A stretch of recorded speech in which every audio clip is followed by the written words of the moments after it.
नमस्कार दर्शक बंधु। सुभद्रा को नहीं आसला एबे बड़ अपडेट। पंचम किस्ती मिलिबा पूर्वरु सरकार कले बड़ प्लान। योजनार सफलता मापिबे एथर सरकार। किए पाइछि प्रकृत लाभ बुली बुली हेबो सर्भे। एही दिन पुणी आसीबो महिलांक अकाउंट को टंका। सुभद्रा योजना को नहीं आसी एबे बड़ अपडेट। प्रथम द्वितीय तृतीय एवं चतुर्थ रे 20,000 टंका पाइछंती 1 कोटी रु ऊर्ध्व महिला। 20,000 टंका पाइबा परे पुणी एही दिन मिलिबो पंचम किस्ती। हेले ता पूर्वरु राज्य सरकार नैछंती एबे बड़ निष्पत्ति। सुभद्रा योजना केते सफल होईछि, केउ हिताधिकारी एहार लाभ उठाइछंती, एमिति कि योजना केते सफल होईछि सबु बुली बुली एबे सर्वे करा जिवो। हेले तदारख करिबा पई एबे सरकार नैछंती एभली किछि निष्पत्ति। सुभद्रार पंचम किस्ती टंका मिलिबा पूर्वरु सरकार एभली बड़ निष्पत्ति नैछंती। सेथिरे सरकार समस्त हिताधिकारीଙ୍କୁ ପାଇଁ बड़ प्लानिंग भी गरिछंती। पूर्वरु महिला स्वयं सहायता गोष्ठी व्यवस्था लक्षपति दीदी हेउथिले।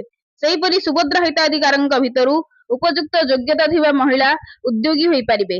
एही आधार रे तांको अनुध्यान करी अन्य विभाग सह मिसी महिलांक अर्थनैतिक प्रगति ପାଇଁ काम करिबे। महिला स्वयं सहायक गोष्ठी रे लक्षपति दीदी जेमिति सृष्टि करा जाईछि, सेही भली सुभद्रा हिताधिकारी 60 वर्ष जेबे पार करिबे सेमानंक ना आपे आपे घंटा मेटल को जिबे पई काम चलिछि।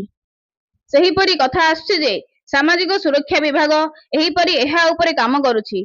खूब शीघ्र सेमानंकु भर्ता मिलिबो बोली सूचना दैछंती खोद उपमुख्यमंत्री प्रभाती परिडा।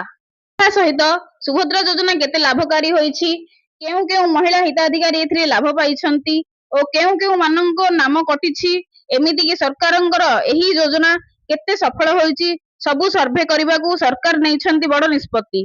जेउथिरे केतेक शिक्षानुष्ठान को एभली किछि दायित्व दिया जाईछि जे माने बुली बुली सर्वे करि पारिबे। सुभद्रा योजना केते सफल होई पारिछि ओ सरकारी योजना रे लोक केते लाभ पाइछंती। सरकारंक द्वारा लागू होइथिबा सुभद्रा योजनारू आपनकू की प्रकार लाभ मिलि पारिछि, जेउथिरे सरकार प्रत्येकटी महिलांकू रोजगार क्षम करबा पई एक बड़ प्लान करछंती। सुभद्रार पंचम किस्ती को नै हिताधिकारी माने आशा